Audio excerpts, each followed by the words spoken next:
Okay. So what is IVF? Shruti? Shruti, you can say. Shruti went away somewhere, I don't know. Huh? Gitanjali can answer. Anybody can answer. Those who want to get gold, those who want to pass, please start answering. What is IVF? Urva Dave, madam, unmute yourself and attempt, no? अरे attempt करो. मैंने तुमको क्या बोला? Either you know the question, you say yes, I know, answer it. If you don't know, you say I don't know. Okay? So the probability that the examiner will ask second question is higher. This is time wasting tactics. You know? Okay, Urva, go ahead. I cannot unmute her. I don't know why. Yes. Urva, try it. Sir, they have written in the chat box IVF. अब IVF ही पूछ रहा हूँ. IVF का full form क्या है? In vitro fertilization लिखा है sir. But मैं क्यों पढ़ूँ? तुम मुझे पढ़ के मत सुनाओ. They must answer it. They must try to learn to open their mouth. This is what is very important. Tell me, Urva. Yes. What is in vitro fertilization? Urva को computer का use करने को नहीं आता. Yes, हाँ. Urva, you are unmuted. Hello. Yes. Yes, now you can answer. It's okay. She's little worried. Okay, doesn't matter. Okay, stands for in vitro fertilization. Refers to a process in which the woman's eggs are collected outside the body. Then they are fertilized outside. You make an embryo and then you transfer this embryo into the uterine cavity. This procedure is called as IVF. How it is different than ICSI?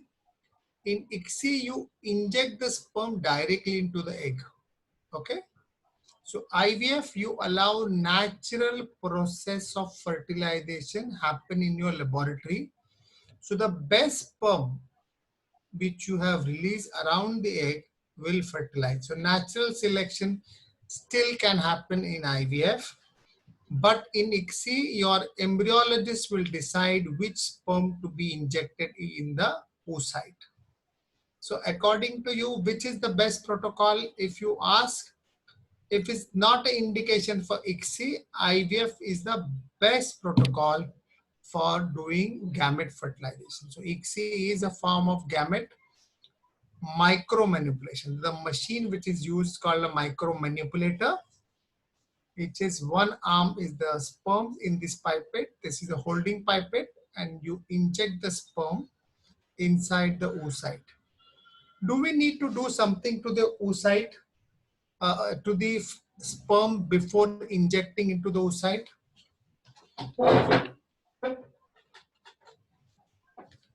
Can anybody answer?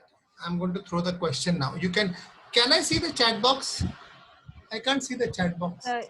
Because where? You have to stop sharing the screen, then only you can. Then see, Rana madam, you are telling me they are writing in chat box. I can't see the chat box. Washing, hatching, SP washing and sperm washing by rubbing. We have to activate it by rubbing tail. So you activate something else, but what do you do with the tail? Acrosomal reaction. Wrong. What you do with the tail? What is the function of tail in this spermatozoa? To move forward. To move forward, correct? Motility. Motility. If you don't cut the tail and inject the sperm, a motile sperm inside the egg, what will happen? What will happen? Motility. Motility. Radio वाला जागो. उहा आप भी जागो. हाँ जागो. सीमा. No, dear. If the sperm is motile and if you inject inside, it will move inside the oocyte. It will completely destroy those cytochromes which are inside. The centromere which is inside will completely destroy it. Okay. Does anybody know a natural process of fertilization? How does the sperm penetrate inside the egg? Can anybody tell us? Have they are writing on the this thing in the box? Yes. You know, there is one girl called Litika. She's sitting in the dark. Really, you should see her. I can see the window behind her. Hi, Litika. So basically, when the sperm meets the oocyte in the zona pellucida, there is a acrosome reaction, and the acrosomal cap dissolves by doing a hole in the zona pellucida, and through the zona pellucida, only the head of the sperm is injected inside the oocyte. The remaining part just remains outside, and then zona pellucida again closes back. Understood? So that's how it prevents the motile sperm entering into the oocyte. What is the process of fertilization means? Genetic material of both the male and the female has to unite together. All other parts of which are there are accessories. They are not involved in the process of fertilization. So in the sperm, it is the head which contains the nucleus, and in female, it is the ooplasm. So only the nucleus has to go inside, and hence in this process, you cut the tail, stop the motility, start the acrosome reaction, and then inject the sperm into the oocyte. Okay, what is the purpose? So basically, the natural process of fertilization, which happens in the middle one third of the fallopian tube, correct? Correct, na? Yes, sir. Radio वाला एक अभी टपली मारेगा. Medial one third के lateral one third. Where does the fertilisation happen? मैं कुछ भी बोले जा रहा हूँ, तुम लोग हाँ हाँ करते जा रहे हो. Preeti, Preeti, very good. Where is this Preeti? हाँ, प्रीति का फोन ऑन करो. Ampulla. हाय प्रीति. हेलो. क्यों रेज कर रही है? Okay, so understood. It's a lateral one third of the fallopian tube. So once the ovulation happens, the hello, the fimbrial end actually sits on the ovary and sucks the oocyte. And when the oocyte is sucked, oocyte will start moving on its own towards the uterine cavity. Am I correct? Correct? Am I correct or no? Does the oocyte move on its own? No. Cilia. So it is the ciliated, fine ciliated movements within the fallopian tube, which will keep them in the lateral one third of the tube. By the time the sperm reaches, there is an acrosome reaction. The oocyte gets fertilized, and then this oocyte or the fertilized embryo will start the journey towards the uterus. Okay, and by the time it reaches the endometrial cavity, it is the which day after ovulation? Which day after ovulation? The choice is day 5, day 6 or day 7. Logically speaking, chat box में क्या answer है? 5. Day 5, correct. So day 5 it reaches the endometrial cavity. By day 6, day 7, it will hatch out and start the process of implantation. And the process of implantation will be completed by day 10 or day 11. Has everybody understood?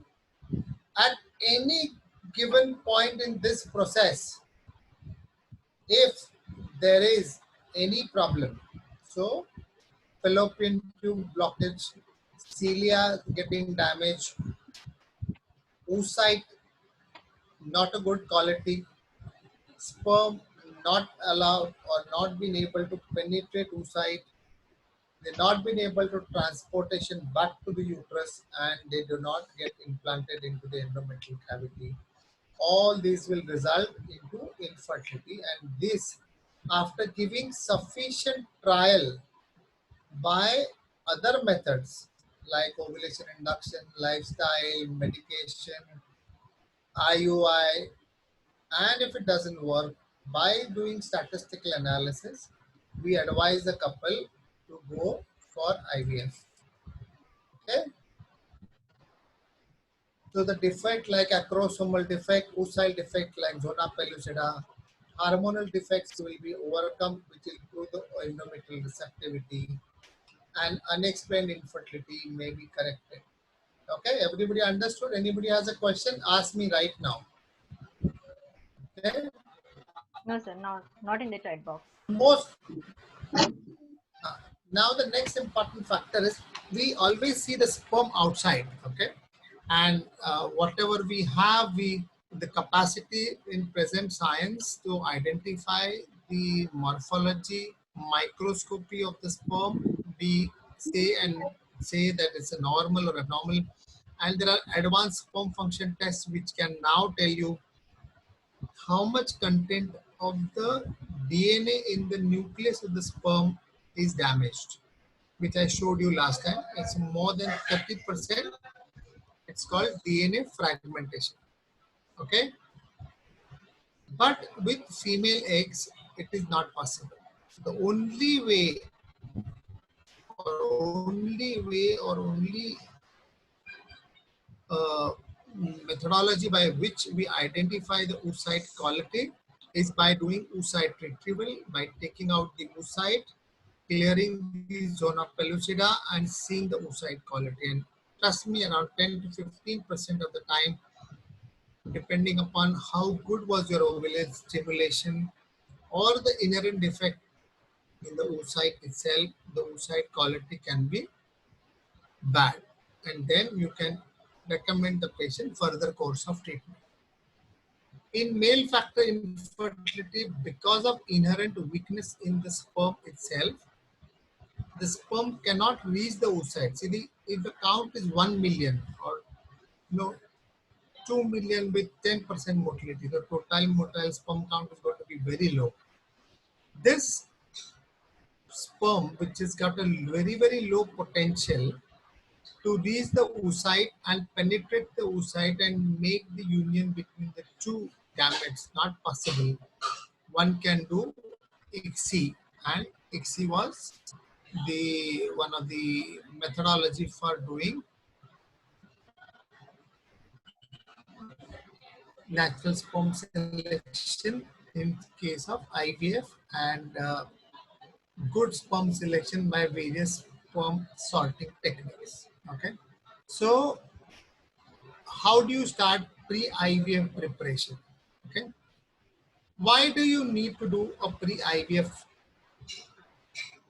stimulation? Is when you start doing a controlled ovarian hyperstimulation, you need the cohort of the follicles in the ovary to be at the same size.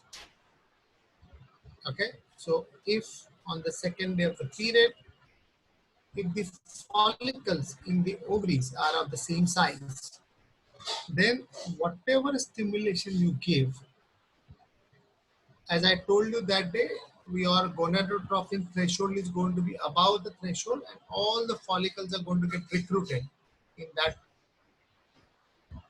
If imagine you have follicles ranging from 6 millimeter, so you have 6 millimeter, 5 millimeter, 4 millimeter, 3 millimeter, 2 millimeter, and you start the gonadotropin stimulation, what is going to happen? The bigger follicles are going to grow faster and smaller follicles are going to grow slower. Ultimately, when the top follicle, the biggest follicle reach 18 millimeter, you are going to give trigger. And once you give trigger, all the follicles below 16 millimeter, even if you aspirate them, they are not going to give mature eggs. So these eggs are wasted. They will just increase your E2 level and increase chance of your hyperstimulation. So in order to have a complete growth of the entire cohort, the cohort needs to be suppressed. Now, how do you suppress this cohort? I want the answers in the chat box. How do you suppress the cohort and maintain the suppression in the cohort? OC pills, GnRH agonist. Okay, very good. Anything else? Two questions. GnRH agonist and OC pills by down regulation. Answer. No? These are the two answers. Minal, these are the answers, no? Yes, sir. Okay. So oral contraceptive pill. Once you give oral contraceptive pill, where does it act? Hypothalamo-pituitary axis, right? And it will suppress the FSH and LH, correct? Now, once you stop the oral contraceptive pill within 48 hours, hypothalamo-pituitary axis is going to be free, right? If the FSH starts rising at this point, are you getting me what I'm saying? Yes, sir. Endometrium is still not shedded. Correct. Endometrium might shed in 5th day time. Those 3 days in between can get rise to unequal follicles. Now, which are the patients will get recruited and which patient will not get recruited? This is a gold answer. Huh? A person who identify this is a gold. This is a gold answer. GnRH agonist. No. See, we have patients, no? We have poor responder, we have normo responder, we have hyper responder. Okay? PCOS will poor response. OC pills given only to regularize cycles and agonists are best for down regulation. Very good. My question is very different. Once you give oral contraceptive pill, you stop the pills. In which patients you will get recruitment of the follicles, and in which patient there will be no recruitment of follicles? Which of the 3 categories? Everybody has to attempt it. Good responder, PCOS recruitment. Hyper responders recruitment. PCOS will get responded. Hyper responses have high recruitment. Hypogonadotropic hypogonadism. PCOS, hyper responder. See in hypogonadotropic hypogonadism, there is no FSHLH. So there will be no recruitment. Are you getting me? Use your upper compartment. Okay. In polycystic ovary, what is the problem? There is an ovulation, isn't it? Yes. In an ovulation, what happens? The FSH will cross the threshold, will not cross the threshold. Will not cross the threshold, right? That's why there is an ovulation, correct? Are you getting me what I'm saying? Yes, sir. Nupur तो कुछ कर नहीं रही है. नुपुर तो सिर्फ सुन रही है. Nupur, I can see you. Nod if you have understood what I'm trying to tell you.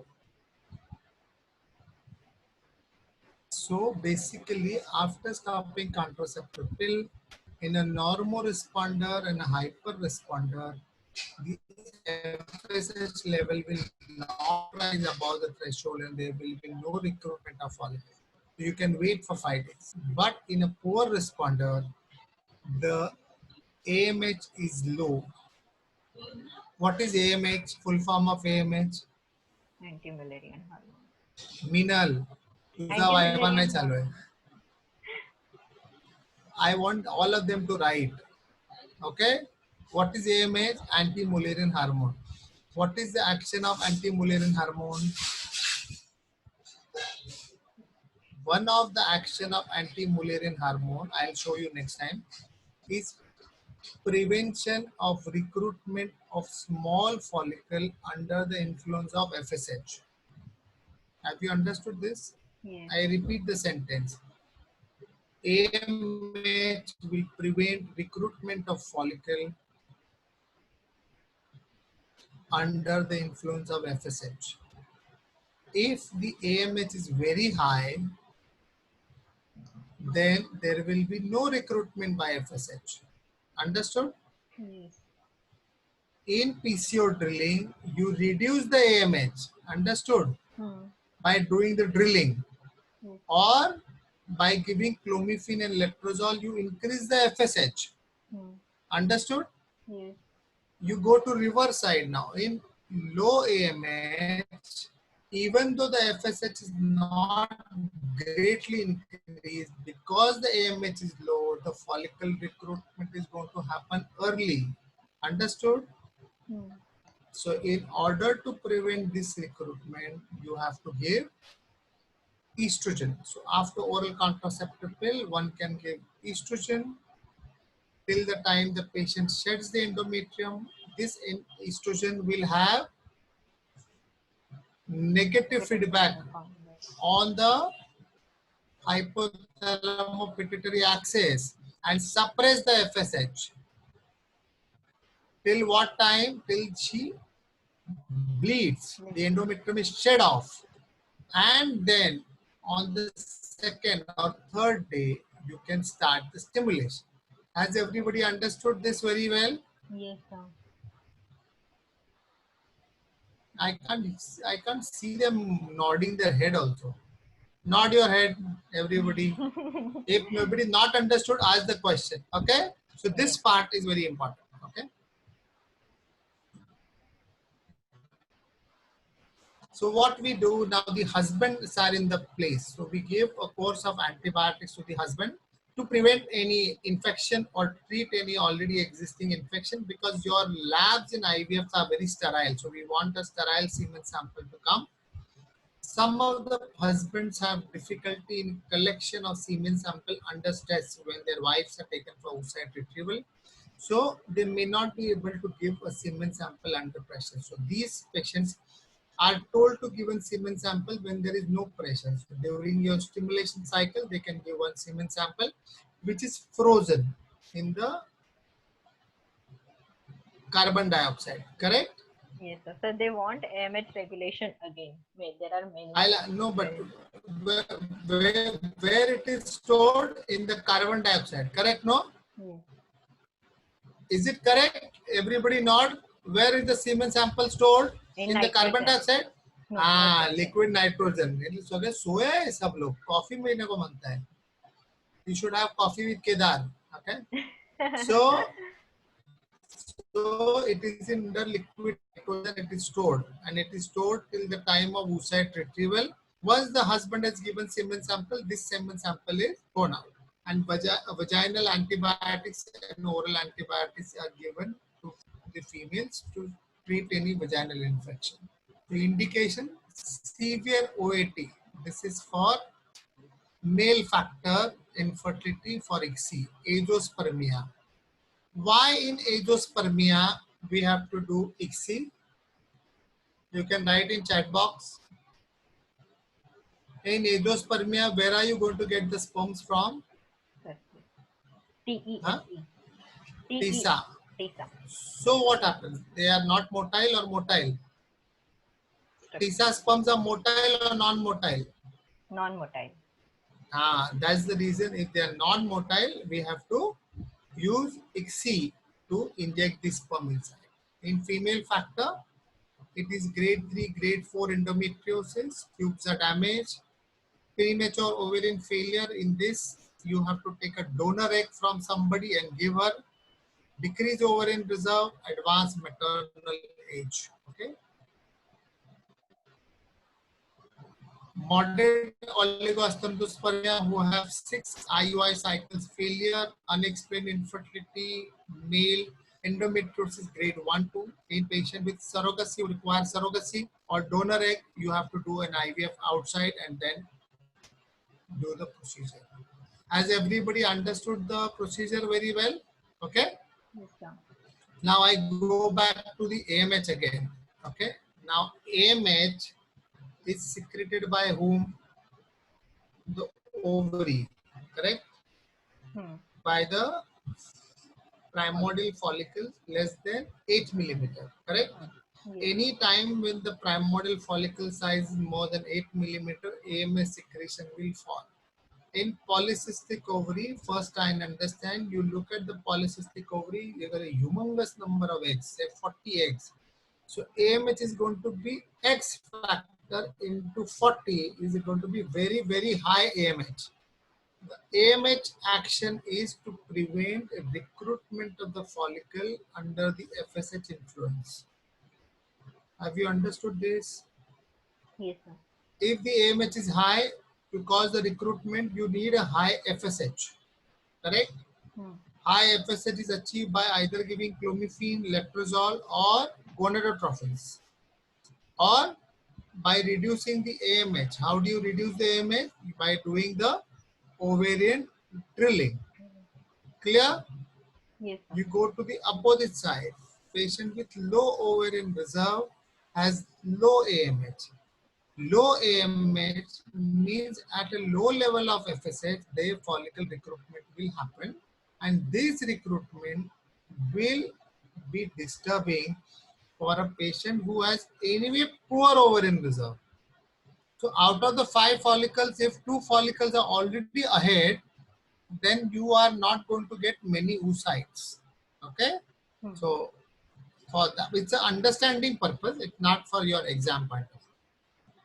So how do you evaluate? You do a semen analysis, HIV, HbCT, HCG for all patients. As you know, if male is above 35 blood sugar, female, you do a recently done TSH prolactin the last 6 months, AMH, HIV, HbCG, HCV. Day 2, you do antral follicle count, and you do an ultrasound to look at the shedding of the endometrium. Now at this point, if you find there is a follicle in the ovary, okay, which is about 12 millimeter, then which test do you do? E2. E2. And this E2 should be how much? Below 60, above 60? Hmm. Minal, what is in the chat box? More than 69. Less than 80. Above 60. 60. Above 60. See, what is the problem with us is we are doing a scan, you see the cyst, correct? Yes. Now you want to know whether the cyst is functional or non-functional. Hmm. Functional cyst will secrete E2, correct? If the E2 is more than 60, means this follicle is functioning. Understood? Yes. So this cycle is already moved ahead. Your suppression is not work. You need to drop the cycle. Okay? Yes. If the E2 is at 30, means this is a non-functional follicle. You can ignore this follicle, keep a note of this on your paper, and start the stimulation. Everybody understood correctly? Yes. Nod your head, right to left, right to left. Nod, nod, nod. Hello, nodding करो. हाँ, thank you, बाबा. उपकार झाले आम्हाला.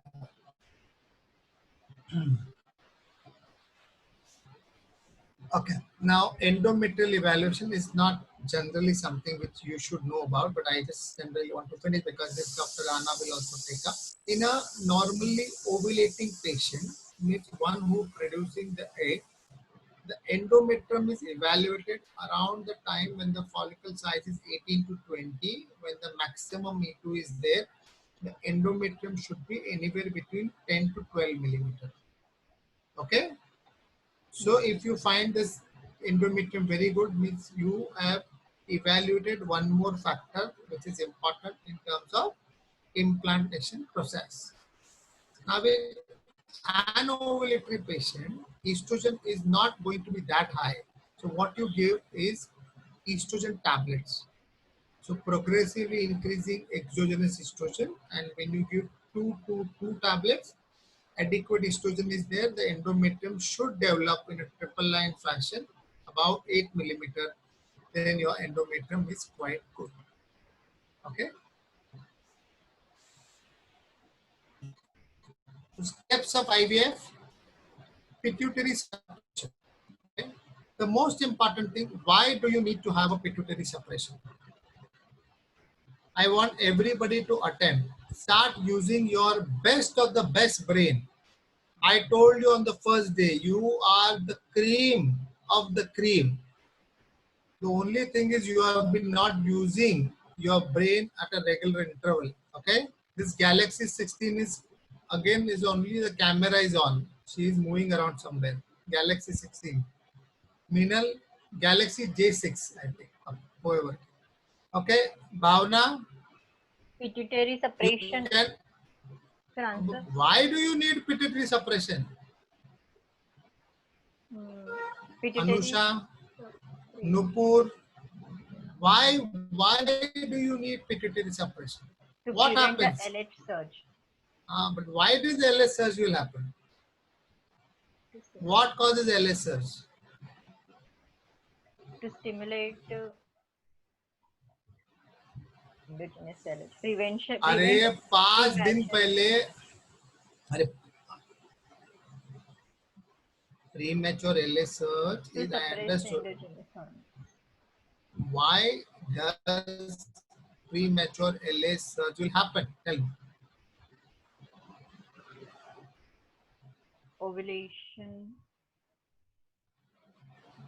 What triggers LS surge?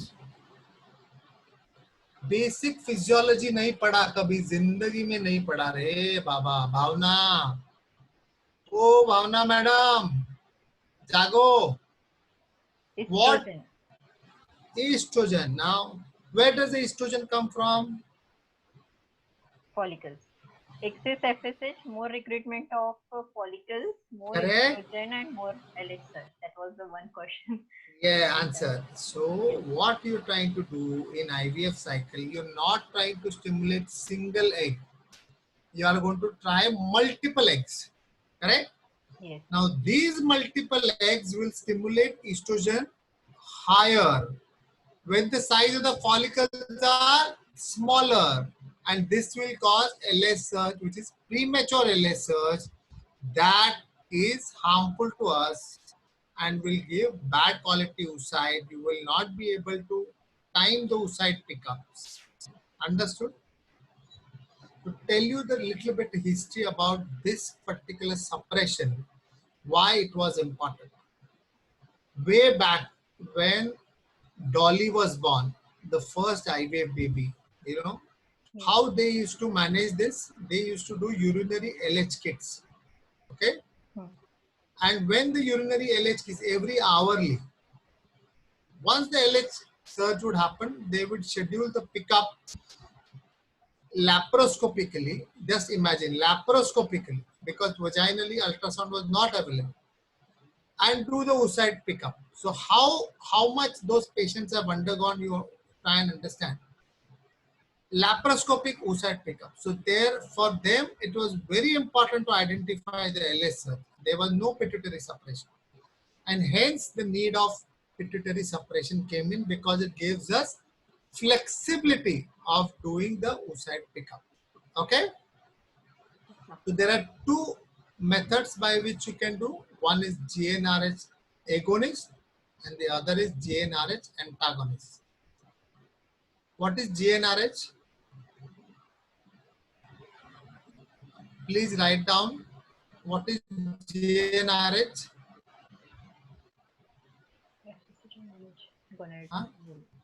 Huh? Gonadotropin releasing hormone. FSH and LH.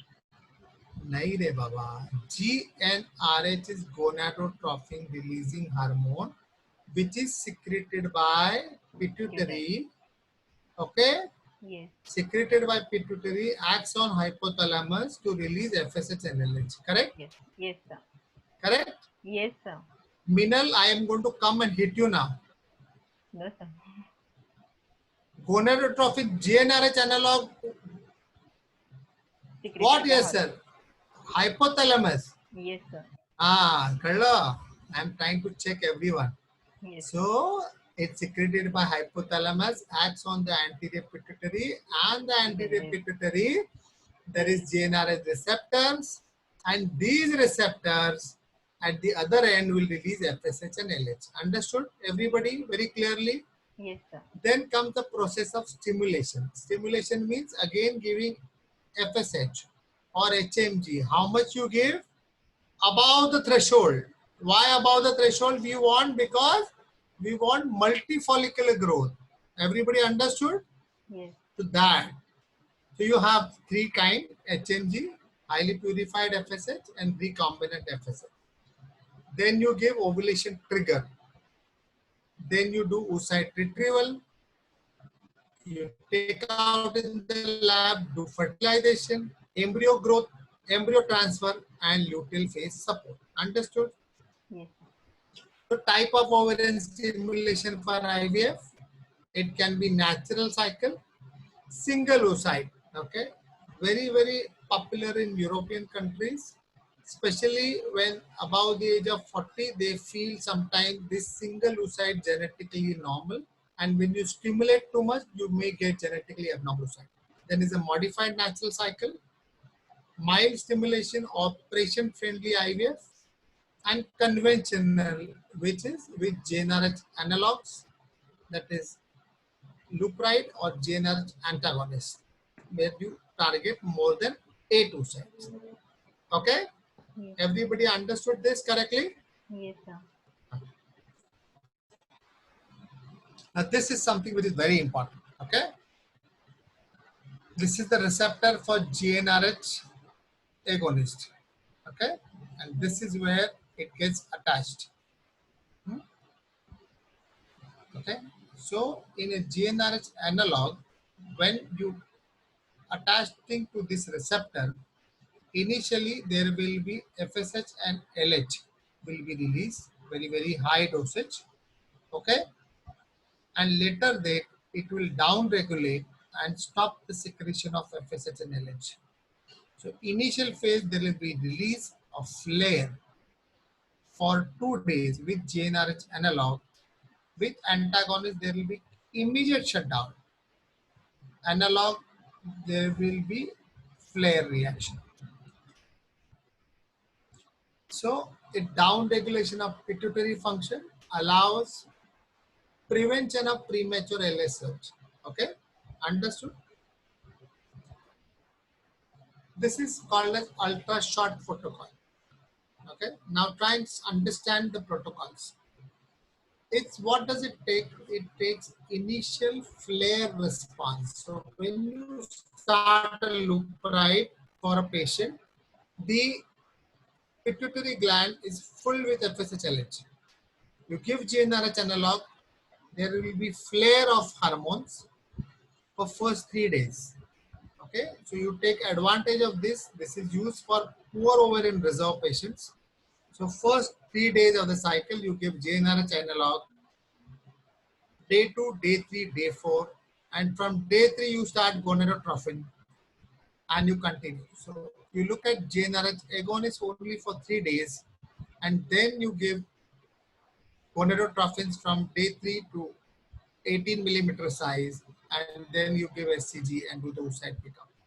This is premature to just to flare response in patient with poor responder. This protocol does not prevent LS surge. Okay, this is only for increasing the initial FSH and LH naturally in order to help your stimulation protocol. Have everybody understood this protocol? Yes, sir.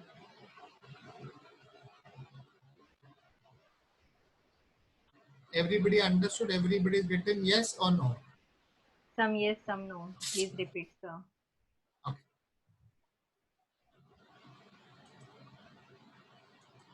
Please repeat. This diagram is wrong. Don't try to look at this diagram. I'll try to find out what is the diagram. So this is a GnRH receptor at the pituitary gland. This is a gonadotropin receptor. Okay. GnRH analog, when it joins this receptor, there will be initially lots of hormone will be released for first 3 days, and then that receptor will be down regulated. You understand what is down regulated? Coupling and down regulation. Once it is down regulated, how much ever estrogen will rise, okay, or how much ever GnRH will come, it will not allow the action of FSH and LH to happen. So there will be naturally, there will be like a menopausal symptom. This is what the action of Leupride is, right? This is what we use during the endometriosis treatment. You give Leupride, it will block the hypothalamus, there will be no FSH LH and completely menopausal symptoms. So that's what will happen for next 10 days. And then you start the stimulation. So in ultra short, you just take care use of this first 3 days of stimulation.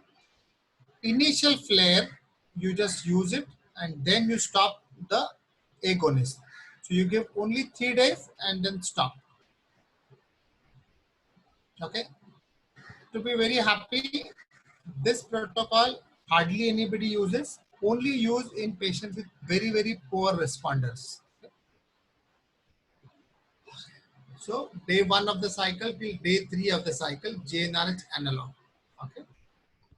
Then comes the short protocol. Okay. So day 1 of the cycle, you start GnRH analog and continue throughout till the day of trigger. And from third day of the cycle, you start HMG, you go above the threshold. So first 3 days there is a flare, then there is a down regulation of receptors. By the growth of the follicle, estrogen will increase, but this increased estrogen will not allow to cause LSR because Leupride is continuously acting on the GnRH receptor. Once the follicle size is 18 millimeter, you give trigger. 34 hours later, you do the oocyte pickup. This is the short protocol. Short protocol starts on day 1 or day 2 of the cycle and continues till the day of the trigger. After starting the first day of Leupride or GnRH analog, third day you start the stimulation. Has everybody understood this? Has everybody understood this protocol? What is there in the chat box? Till now, no response, sir. Yes, sir. Yes. Yes. Now we come to long protocol. Okay. This is the protocol which is used for a longest period of time in IVF. The most time tested protocol. Okay. Most time tested protocol. So what you do in the last cycle, post ovulation, after 7 days, you start Leupride, GnRH analog. Okay. 0.1. And then you continue till the patient gets period. Once the patient gets period, you start with HMG. You reduce the dose of gonad GnRH analog to half. Continue the dose, and when the size is 18 millimeter, give SCG and do oocyte pickup. Okay, so this is basically a long protocol. So long protocol, mid follicular, mid luteal phase. Okay, inhibition of pituitary gland is achieved. Now with this Leupride also what happens, the follicles becomes highly sensitive to FSH and hence recruitment of the follicles is higher when you give GnRH analog therapy. Okay, so long protocol is the best protocol has been used. Okay, there are people who use GnRH depot. You know what is GnRH depot? That is called as Leupride depot, used usually in cases of adenomyosis and in endometriosis grade 3, grade 4, where you use Leupride depot for 6 months. So there is a total suppression of hypothalamo-pituitary axis. There is no estrogen in the body. If there is no estrogen in the body, all the endometrial implants will be destroyed because there is no estrogen, and then you start the stimulation for IVF cycle. So with depot also you can start with the stimulation cycle IVF. So advantage of long protocol versus short protocol: good number of follicles, good fertilization rate, large number of embryos for transfer, higher pregnancy rate, but only disadvantage is that you need little high dose of gonadotropin therapy. Okay.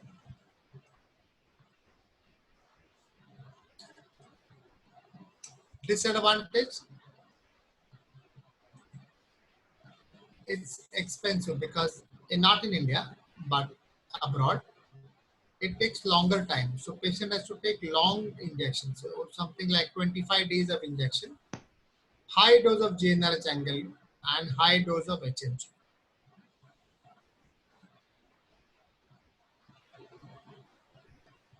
Agonist therapy, day 21 of the cycle, then you add gonadotropin, SCG and OP.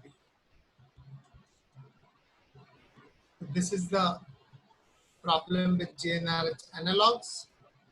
Because of GnRH analog, there is increased risk of OHSS, which is the side effect of GnRH analog.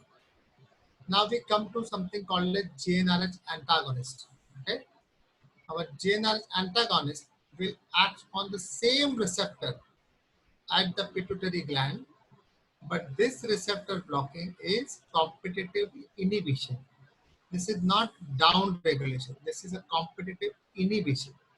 So when it blocks the receptors, there is no release of FSH and LH. That is the best part of GnRH antagonist. There are two types you should remember: cetrorelix and ganirelix. Just remember these two names. In your exam, even if you write this much is more than sufficient, and the dose 0.25 milligram per injection for single dose. And cetrorelix also comes as a one single dose of 3 milligram. So you do hypothalamus pituitary axis, GnRH antagonists are given that will block the receptors. Once the receptors are blocked, FSH and LH will come down. See, the LH levels will go down. Okay. So there will be decrease in FSH and LH. No FSH LH will be secreted, but this can be reversible as compared to analog therapy. So this is the difference between the antagonist and agonist. Here the receptors are down regulated, pituitary is desensitized. Here the receptor is blocked without activation of receptor. This is a competitive inhibition. Action is immediate. Here the action is not immediate. First 3 days there will be flare followed by down regulation. Once you stop GnRH antagonist, the hypothalamus pituitary axis will immediately recover. Whereas agonist, it will take a long time to recover. That is the difference between the antagonist and agonist. So now antagonist protocol, day 2 of the menses, you start with HMG. HMG will go above threshold and cause recruitment of the follicles, right? Once the recruitment of the follicles happens, when the size of the follicles is reaching about 14 millimeter, that is flexible protocol, and fixed protocol is day 6 of FSH. Day 2, you start the FSH. Day 6 of FSH, you add GnRH antagonist. Why do you add this point, antagonist? Why do you add antagonist at this point?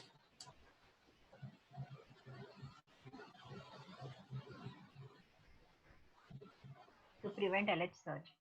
No, from this point, see, try and understand. Before this point, the natural follicle FSH-LH also is helping into producing the eggs with external HMG.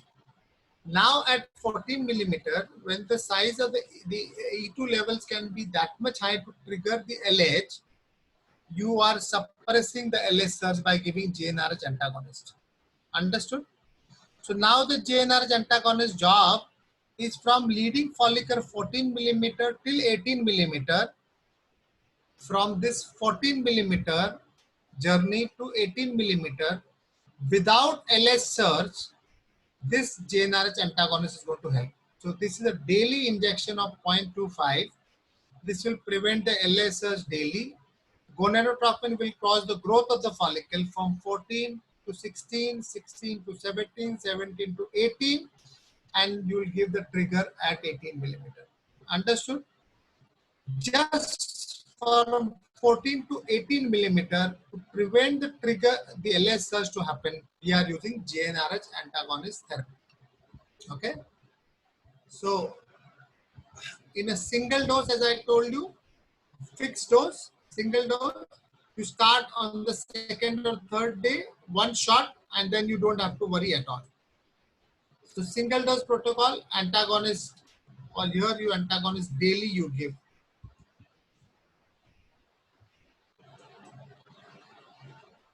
So the comparison, action, down regulation, it is a immediate blocking. Blockage is 2 to 4 weeks. It is only 8 hours. Recovery is 2 to 6 weeks with agonist. It is immediate. Route of administration is sub-Q. Dose 0.1 to 0.25. Duration 4 weeks. This is only 4 to 7 days.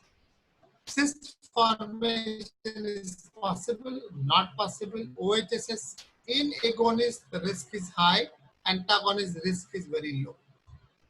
Then comes trigger of ovulation. So your size has reached 18 millimeter. Now you want LS surge to happen. Okay, you cannot wait for natural LS surge to happen because you want to get the oocytes out. So it's similar to LS structure is SCG. So you give SCG dose. So SCG can be given with a dose of 10,000 IU if the E2 is not very high. Then after giving SCG injection, between 34 to 36 hours, you do the scheduled oocyte retrieval and get the eggs out. Okay, fine. Has everybody understood? Yes, sir. Now the trick comes. I said with GnRH analog, the risk of ovarian hyperstimulation is high, and with GnRH antagonist, the risk of ovarian hyperstimulation is low. Can anybody tell me what is the difference between the two? Why does this happen?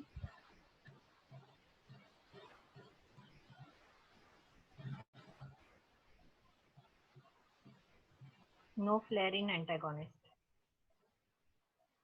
Okay. So the flare response at the Immediate beginning. suppression with antagonist.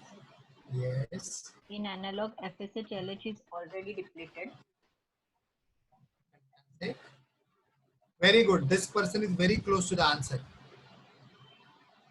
See, if the patient is going to develop hyperstimulation, okay, I'm just explaining you. When I take over an hyperstimulation, I'll explain you in detail. When the patient is about to get hyperstimulation, the estrogen levels are very high. Now, ovarian hyperstimulation will only be triggered, I repeat, only be triggered only after SCG is given. Okay.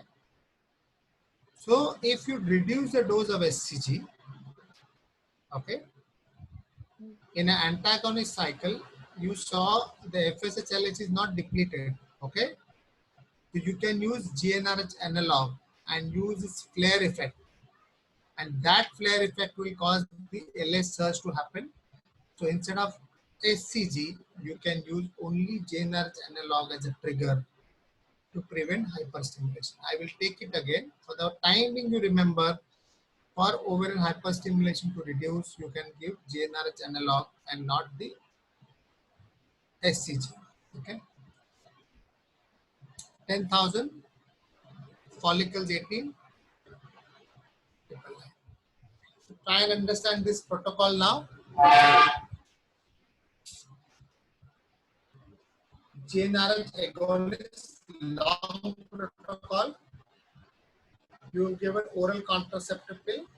Last dose, when the pill gets over, you can start 1 milligram GnRH analog from day 21 of the cycle. This will cause suppression of FSH and LH. with initial flare response. Because of the OC pills, this flare response will not happen. Then you continue till the time patient gets period. Once the patient gets period, you reduce the dose to zero point 0.5 because it's already been down regulated. Now this problem is maintained by only 0.5. Start HMG. Once you start HMG from day 2 to day 5, day 6 you cycle, you scan. Now in the scan you find that the response is low. Number of follicles which are recruited are less. Then what you will try to do, step up protocol. So you will increase the dose to cause more recruitment. If you find there is too many follicles are recruited, what will you do? Step down so that the recruitment of follicle will go down. Or third, if you find that response is adequate, this FSH you have given is crossed the threshold adequately, and this will cause growth of the follicle continuously. So understood this particular protocol till 18 millimeter, then you give SCG and then onwards you stop using HMG or Leupride in a long dose. Now look at this cycle. This part is not there in antagonist cycle. So you give oral contraceptive pill, start estrogen tablet, patient gets period. You start with the stimulation, correct? Day 5 or day 6 of stimulation or size more than 14 millimeter, you add GnRH antagonist 0.25 milligram per day. And depending upon similar here, either you increase the dose, decrease the dose, or maintain the same dose, continue your journey from 14 millimeter size to 18 millimeter with suppression of hypothalamo-pituitary axis with GnRH antagonist. At this point when you reach, you have a choice of giving SCG trigger in both. Added advantage is GnRH antagonist. With SCG, you can give GnRH analog that will cause release of FSH and LH endogenous. The risk of hyperstimulation is less in this. So when people ask, this is a patient-friendly protocol. Number of injection patient has to take is less. Number of treatment going on is less. So this is a new era protocol. That's the reason. Without understanding much of pathophysiology and physiology of ovulation, anybody can start and get mastery over GnRH antagonist protocol and start IVF cycle. Okay? Any questions? No, sir. And it means there are only two things. Whatever I have taught them is gone Diwali bumper to them. Or has anybody understood? Or you want me to teach you again sometime later? Nod. Why HCG predisposes OHSS? That will come in ovarian hyperstimulation. Why GnRH antagonist started at day 6? Day 5, no? In a fixed protocol, it is started on day 5 or day 6. In a fixed protocol, because day 2 you start the stimulation, day 2, 3, 4, 5, day 6 you give the antagonist. In flexible protocol, on day 6 if the follicle size are say 12 millimeters, you don't start, you start the next day when they become 14 millimeters. Understood? So that is the only difference between the fixed dose and flexible dose. Is coasting done practically or straight away cycle is cancelled? This I will talk only during ovulation, hyperstimulation syndrome. I will talk. Coasting, everything. Is coasting asked for you in your exams? Mostly no. No, OHS will be the long question or the short one. I will take two OHSs next time.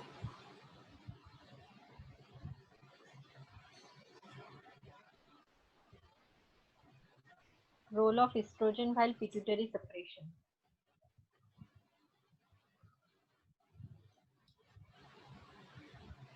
What does estrogen do in physiology? As a negative feedback on hypothalamo-pituitary axis Suppression. and suppress the FSH. Correct? Yes. Once the FSH is suppressed, how will the follicle grow? Will the follicles grow? No, follicles will not grow. So in order to suppress the FSH release, one has to give estrogen. The estrogen will cause suppression of FSH and the follicles will not grow. How we decide amount of O-vital and decapeptyl as trigger.